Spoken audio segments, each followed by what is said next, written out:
Hello বন্ধুরা, আশা করি সবাই ভালো আছেন। বর্তমানে আমরা এমন এক সময়ের মধ্য দিয়ে যাচ্ছি যেখানে আমাদের অনেকের মনেই একটি প্রশ্ন বারবার ঘুরপাক খাচ্ছে। আসলে চারপাশে কি ঘটছে?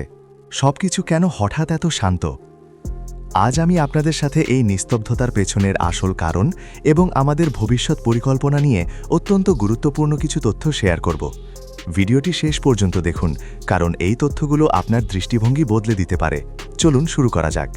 পরিবর্তনের সন্ধিক্ষণে আমরা অনেকেই এই শান্ত সময়টা দেখে চিন্তিত হচ্ছেন, কিন্তু আমার দৃষ্টিতে আমরা এখন একটি বড় পরিবর্তনের সন্ধিক্ষণে দাঁড়িয়ে আছি। বিষয়টা অনেকটা এমন, যখন কোনো বিশাল জাহাজ তার পুরনো বন্দর ছেড়ে নতুন গন্তব্যের দিকে রওনা দেয়, তখন মাঝপথে কিছুটা সময় এমন নিস্তব্ধতা আসে। আমরা এখন আমাদের পুরনো অধ্যায় শেষ করে একটি বিশাল স্বপ্নের দিকে যাত্রা করছি। এই যাত্রাপথটি আমাদের জন্য অনেকটা অচেনা সমুদ্রের মতো, যেখানে আমরা আগে কখনো যাইনি। অজানা পথে অনিশ্চয়তা আসা স্বাভাবিক, কিন্তু ইতিহাস সাক্ষী আছে সব বড় সাফল্যের ঠিক আগেই এমন একটি চ্যালেঞ্জিং সময় আসে। তাই এই পরিবর্তনকে ভয় না পেয়ে আমাদের সামনের দিকে নজর দিতে হবে। রেড ওশেন বনাম ব্লু ওশেন স্ট্র্যাটেজি। ব্যবসায়িক ভাষায় আমরা এখন আর সেই পুরনো লাল সমুদ্রে বা রেড ওশেনে নেই। লাল সমুদ্র মানে হলো এমন এক বাজার যেখানে প্রতিযোগিতা এত বেশি যে সবাই সবার পেছনে লেগে থাকে। আমি বিশ্বাস করি আমরা এখন সেই প্রতিযোগিতার ঊর্ধ্বে উঠে এক বিশাল নীল সমুদ্রের বা ব্লু ওশেনের দিকে এগোচ্ছি। এই নীল সমুদ্রে আমাদের কোনো প্রতিযোগী নেই, এখানে আছে শুধু অফুরন্ত সম্ভাবনা।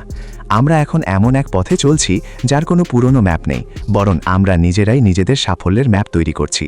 এটি আমাদের অন্যদের থেকে আলাদা এবং শক্তিশালী করে তুলবে। অস্থিরতা আসলে বড় সুযোগ। অনেকেই বাজারের অস্থিরতা দেখে ঘাবড়ে যান, কিন্তু আমি মনে করি অস্থিরতা আসলে বড় বড় সুযোগের জন্ম দেয়।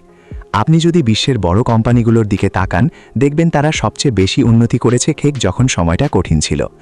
যেমন প্যান্ডেমিকের সময় যখন সব থমকে গিয়েছিল, তখন জুমের মতো অ্যাপগুলো পুরো পৃথিবীর যোগাযোগ ব্যবস্থা বদলে দিয়েছিল। বর্তমানের এই অনিশ্চিত সময়টি আসলে আমাদের জন্য তেমনই এক বড় বিপ্লবের ক্ষেত্র তৈরি করছে। যারা এই সময় ধৈর্য হারাবে না এবং সঠিক সুযোগের অপেক্ষায় থাকবে, জয় তাদেরই হবে। সফল হওয়ার 3টি মূল মন্ত্র।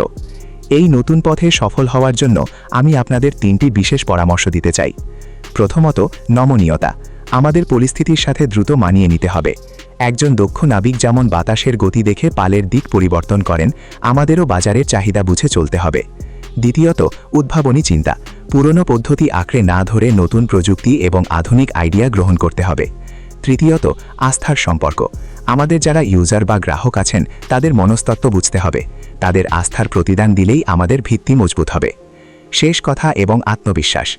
সবশেষে আমি একটি শব্দের ওপর জোর দেব, তা হলো সহনশীলতা। বড় কিছু পেতে হলে ধৈর্য ধরা কতটা জরুরি তা আমরা সবাই জানি। এখন সময় হয়েছে সেই ধৈর্যের পরিচয় দেওয়ার। আমরা এখন আর কোনো বাঁধানো পথে হাঁটছি না, বরং আমরা একজন দক্ষ নাবিকের মতো নিজেদের পথ নিজেরা তৈরি করছি। এই যাত্রা কিছুটা কঠিন মনে হতে পারে, কিন্তু দিন শেষে এটি অনেক বেশি লাভজনক হতে যাচ্ছে। তাই নিজের ওপর আর আমাদের টিমের ওপর পূর্ণ আত্মবিশ্বাস রাখুন। মনে রাখবেন, সেরাটা আসতে এখনও বাকি। বন্ধুরা, আজকের এই বিশ্লেষণটি আপনাদের কেমন লেগেছে তা অবশ্যই কমেন্ট বক্সে জানান। আপনাদের মতামত আমাকে আরও নতুন কিছু করার উৎসাহ দেয়। ভিডিওটি ভালো লাগলে লাইক দিন এবং শেয়ার করুন। আর আপনি যদি আমার চ্যানেলে নতুন হয়ে থাকেন, তবে সাবস্ক্রাইব করে সাথেই থাকুন। দেখা হবে পরবর্তী ভিডিওতে। ততক্ষণ ভালো থাকুন, সুস্থ থাকুন। ধন্যবাদ।